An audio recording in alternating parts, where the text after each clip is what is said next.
Politisi PDIP, logika aneh kasus ijazah, buktikan dulu aslinya baru bicara tersangka. Berdasarkan hasil gelar perkara, maka terhadap laporan polisi yang pertama, pelapornya adalah saudara Insinyur HW, hasil penyelidikan sudah ditemukan dugaan peristiwa pidana sehingga perkaranya ditingkatkan ke tahap penyidikan. Nanti lakukan penyidikan sebaik-baiknya dan buktikan memang kalau ada pasal-pasal itu terbukti atau enggak. Karena kita juga tahu lah ada beberapa pasal yang selundupan. Undang-Undang ITE itu pasal 32, 35. Jadi kalau nanti ada sudah panggilan, insya Allah kita akan datang. Tapi entah itu di panggilan pertama atau panggilan kedua kan juga kita lihat saja. Saya nunggu nanti advice dari para penasihat hukum bagaimana sebaiknya. Baca kemarin sudah dalam proses penyidikan. Ya sudah serahkan pada proses hukum yang ada, kemudian kita lihat nanti di sidang-sidang yang ada di pengadilan seperti apa. Artinya tapi yang jelas saya ingin menunjukkan ijazahnya di dalam sidang pengadilan nanti. Perasaan politik saya mengatakan ada agenda besar politik untuk menurunkan reputasi politik, untuk mendowngrade yang ya buat saya biasa-biasa aja. Bisa palsu, pemakzulan Mas Wapres, saya kira ada agenda besar politik. Dalam komentarnya di akun X, Dino menyesalkan tindakan Jokowi yang memidanakan orang-orang yang vokal soal ijazahnya. Dino bilang, Jokowi sedang berupaya menakut-nakuti masyarakat. Menurutnya, kriminalisasi terhadap Roy Suryo CS memberikan kesan Jokowi sedang panik dan justru semakin menyulut tanda tanya publik. Kalau hari ini saya katakan Jokowi pembohong, ya memang banyak bohongnya dia. Cari saja di sosial media. Jadi kalau saya katakan Jokowi pembohong, banyak. 6.000 mobil SMK sampai sekarang nggak ada wujudnya. Apakah itu disebut menuduh? Ada faktanya, dia bohong. Nah, kalau saya kemudian tidak suka kebohongan, boleh. Bahkan dalam Islam, kita itu diperintahkan tidak suka dengan kebohongan, kezaliman, dan mengontrol. Nah, diantaranya yang mengingatkan saudara Joko Widodo, Pak Jokowi, ojo tukang ngapusi, becek ketite olo ketoro, kabeh mesti ngunduh wahing pakerti. Ini bagian dari kontrol dari filosofi Jawa yang mendalam. Kalau tahu filosofi Jawa. Saya kebetulan nggak ngerti, Pak. Artinya adalah setiap yang menanam pasti akan menuai. Setiap orang mau disembunyikan bangkai seperti apapun nanti juga akan ketahuan belangnya. Dan saya mau bicara begini, kita itu jangan membangun keyakinan dengan taklid buta. Keyakinan itu ada dua. Pertama dimensi empirik, yang kedua dimensi transenden. Kalau kita bicara dimensi transenden, keimanan kepada malaikat, surga, neraka, itu dasarnya dalil sam'i. Kita yakin ada Al-Quran, ada As-Sunnah. Selesai, nggak perlu melihat langsung. Tapi ini empiris loh. Ijazah itu empiris. Dari mana kita meyakini ijazah itu asli? Oh, barangnya nggak pernah ngeliat. Itu taklid buta namanya. Dan orang-orang yang taklid buta ini nggak sehat secara nalar gitu. Jadi jangan dipaksakan kami menjadi orang yang taklid buta, bodoh, meyakini sesuatu yang empiris, yang terindra, tapi kami tidak pernah melihatnya, lalu kami yakini itu ada. Ini kan bodoh. Ini yang nggak benar. Ini yang dituntut oleh Pak Jokowi. Apa salah saya? Nah ini mereka apa sulitnya menunjukkan ijazahnya? Bukan hak Anda. Bukan juga hak saya untuk tidak tahu urusan itu. Bukan versi Anda. Nggak ada urusan juga. Kalau dia memang negarawan, berarti terbukti bukan negarawan. Dan sikap tidak negarawan itulah yang mendowngrade dirinya sendiri. Jangan salahkan rakyat. Yang punya hak. Jangan menyalahkan rakyat kalau downgrade itu berasal dari sikap politik saudara Joko Widodo. Yang namanya ijazah itu palsu atau tidak, asli atau tidak. Yang namanya ijazah itu di tangan pemiliknya. Karena itu ada kajian yang kemudian menyimpulkan yang dipegang itu bermasalah. Kalau tidak mau dituduh ijazah itu bermasalah dipegang, tunjukkan, bandingkan, teliti, silakan. Sampai ke pramuka, ini kan aneh. Kalau orang mempertanyakan tetap tentang kepalsuan atau ketidakpalsuan ijazah Pak Jokowi itu nggak salah juga kan? Nggak salah karena ada undang-undang keterbukaan informasi publik, di mana di situ dikatakan masyarakat berhak sepenuhnya untuk mengetahui dokumen-dokumen dan meminta dokumen-dokumen itu dibuka kepada publik demi transparansi. Kalau tidak mau buka, ada pengadilannya namanya Komisi Informasi. Itu dia bisa mengadili, ya, semacam peradilan semua yang keputusannya mengikat. Harus dibuka, buka. Siapa? Nanti dibuka aja di KPU mana? Solo, ya kan? Dulu daftar pertama KPU Solo. Ketika namanya masih Dr. Andes Joko Widodo. Sesudah jadi presiden juga ada ijazahnya lagi kok, jadi insinyur Joko Widodo. Itu semua kan nanti bisa dibuka ke publik. Apa yang sebenarnya terjadi?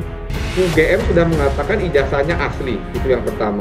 Yang kedua, lab for Barreskrim juga. Nah, ini yang dinamakan kebenaran formin atau legal truth. Dan sistem pembuktian di Indonesia ini, mohon maaf, rendah memang. Fokusnya adalah kepada dua alat bukti, kuantitas. Dan ini sudah terpenuhi, bukan hanya untuk melakukan penyidikan, tapi juga menetapkan tersangka. Tetapi, ini sekarang dilakukan dengan hati-hati, dengan step by step, begitu. Nah, persoalannya siapa nanti jadi tersangka, itu tinggal waktu. Jadi kalau sudah ada, udah pasti nih ada kejahatan, ya, polisi sudah menganggap ada kejahatan, tinggal mencari siapa yang jahat. Dan dengan bukti-bukti itu sederhana saja. Kalau kita melihat ini adalah bagian daripada tujuan hukum acara pidana, ini kan nggak benar. Pintu gerbang pertamanya kan memang polisi, dari polisi kirim ke jaksa, nanti ke hakim. Tapi hari ini kan kalau kita lihat ini kan masih ada nih, kenapa nih sampai timbul udah ada dugaan ijazah palsu, terus ada laporan pencemaran nama baik, terus ada penghasutan.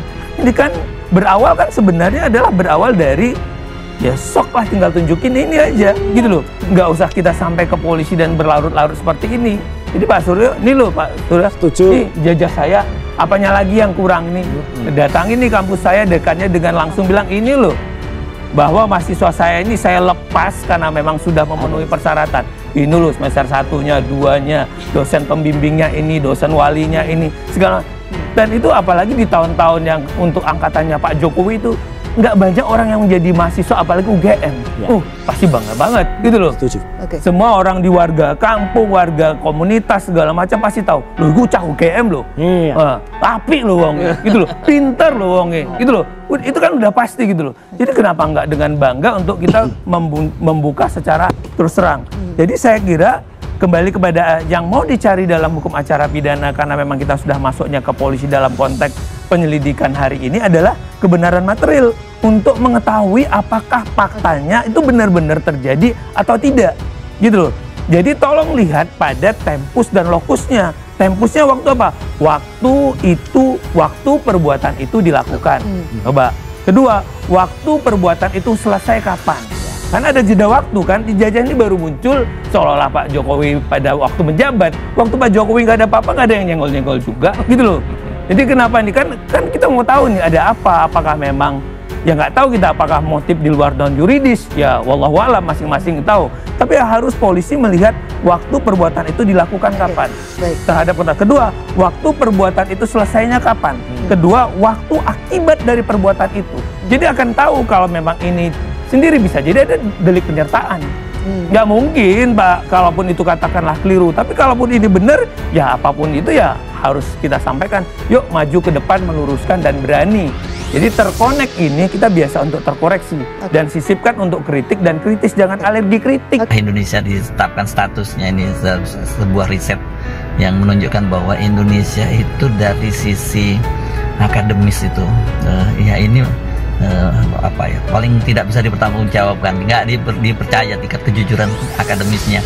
Ya bagaimana mungkin Indonesia tidak jadi peringkat kedua di bawah Kazakhstan kalau ada kasus seperti Jokowi, kemudian ada kasus Bahlil, dan sekarang ini bahkan lembaga pendidikan seperti UGM itu citranya itu sangat buruk, bahkan banyak orang yang menyatakan gitu, sekarang kalau mau masukin anak jangan ke UGM deh. Padahal kan sebenarnya lulusan UGM kita tahu banyak yang punya yang baik-baik, banyak yang integritasnya tinggi, tapi gara-gara itu tadi, gara-gara sikap rektorat, gara-gara sikapnya Jokowi, ya ini seperti peribahasa nilai titik merusak susu sebelahnya. Ya baru saja kita diperingkatkan oleh dunia sebagai negara dengan kebohongan akademis nomor 2 di dunia itu, nomor 1-nya Kazakhstan ya. Jadi Indonesia dipermalukan terus dan kita tambahkan itu tiap hari. Setiap kali kita tidak bisa percaya pada ijazahnya Jokowi lah, Bahlil atau siapapun, itu dibaca oleh indeks dunia. Kan semua berita buruk Indonesia itu direkam lalu di rankingkan di dunia. Jadi UI menjadi buruk karena ada kasus Bahlil. UGM bahkan sudah bertahun-tahun disorot sebagai penyimpan kebohongan. Jadi sekali lagi ini demi moral call, soal hukum pasti akan jalan terus, tetapi orang mendefinisikan universitas itu sebagai pusat pembinaan nilai, pusat pembinaan etika itu. Jadi rektor UGM pasti dituntut pertama-tama untuk mengucapkan kejujuran etis, bukan kejujuran legal, itu dasarnya tuh. Dan yang diseret di situ udah pasti Pak Pratikno yang adalah rektor yang kemudian jadi orang kuat atau bahkan sangat kuat di era Pak Jokowi. Nah, semua ini menuju pada semacam konklusi bahwa kejujuran akademis kita memang betul-betul bisa disogok. Bayangkan misalnya kalau kejujuran akademis saja bisa dijual belikan, apalagi kejujuran di dalam politik, apalagi kejujuran dalam bisnis, apalagi kejujuran di dalam bidang-bidang penegakan hukum. Jadi kita mulai dengan satu dasar pikiran bahwa kembalikan politik ke dalam moral, karena dari awal, dari zaman Aristoteles merumuskan atau Plato merumuskan politik itu, politik selalu dianggap sebagai tempat mendistribusikan keadilan. Jadi pembuluh darah politik itu adalah keadilan. Nah, itu yang dituntut publik sekarang. Kejujuran adalah basis dari keadilan. Kalau you jujur pasti akan berbuat adil. Nah, kejujuran pertama tentu ditagih pada orang pertama yang akan mendistribusikan keadilan. Siapa? Ya presiden. Siapa dia? Pada waktu itu adalah Jokowi. Mengapa Jokowi akhirnya dilabelkan sebagai man of contradiction atau macam-macam isu yang ditempelkan pada beliau, dan sekarang akhirnya akumulasi dari tabungan kebohongan Jokowi itu dipersoalkan justru oleh kalangan UGM sendiri, dipersoalkan justru oleh kalangan PDIP sendiri. Itu sebetulnya memalukan. Jadi jangan kita tambah lagi peringkat kita sehingga tahun depan Indonesia dapat peringkat second to none itu, apa namanya maksudnya, nggak ada lawan lagi itu di dalam dunia perbohongan akademis. Jadi ijazah Jokowi itu penanda pertama bahwa dunia membaca Indonesia sebagai tempat berkumpulnya para pembohong akademis. Politisi PDI Perjuangan, Ferdinand Huta Hayan, menyoroti logika yang ia anggap aneh dalam penanganan kasus dugaan pencemaran nama baik yang dilaporkan oleh mantan Presiden Joko Widodo, Jokowi. Menurutnya, sebelum polisi menetapkan nama-nama seperti Roy Suryo sebagai tersangka, keaslian ijazah Jokowi yang menjadi pangkal masalah harus dibuktikan secara hukum terlebih dahulu. Kasus yang kini telah naik ke tahap penyidikan di Polda Metro Jaya ini, bagi Ferdinand, masih menyimpan sejuta pertanyaan. Saya pikir memang kasus ini penuh sejuta pertanyaan ya, kata Ferdinand, dikutip pada Senin tanggal 14 Juli tahun 2025. Ia menegaskan, landasan utama dari sebuah kasus pencemaran nama baik terkait ijazah adalah keaslian ijazah itu sendiri. Tanpa ada kepastian hukum soal itu, maka penetapan tersangka menjadi prematur. Menurut saya, ini pemahaman saya, harus ada dulu yang menyatakan aslinya ijazah Pak Jokowi benar-benar ada dan asli. Barulah mereka itu dijadikan tersangka. Nah, itu yang belum kita temukan sekarang, jelasnya. Meski begitu, Ferdinand tetap menghormati proses hukum yang sedang berjalan di kepolisian. Ia membuka kemungkinan bahwa penyidik telah mengantongi bukti yang cukup namun belum dipublikasikan. Kita hargai, kita hormati penyidik. Mungkin saja mereka sudah menemukan bukti yang cukup tentang keaslian ijazah Jokowi tapi belum dipublikasikan. Dan, menemukan bukti yang cukup pelanggaran pidana yang dilakukan para terlapor, ucap Ferdinand.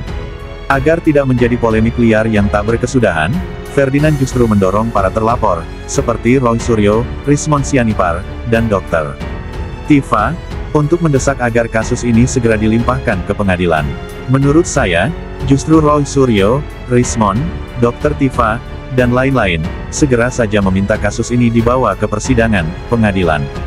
Ini hanya akan terang benderang apabila sudah di persidangan, tegasnya. Baginya, ruang sidang adalah satu-satunya tempat untuk pembuktian yang adil dan terbuka. Ia bahkan menyarankan agar pihak tergugat nantinya meminta uji forensik independen terhadap ijazah asli Jokowi di pengadilan. Karena kalau tidak masuk pengadilan, saya pikir mereka tidak akan pernah melihat asli ijazah Pak Jokowi.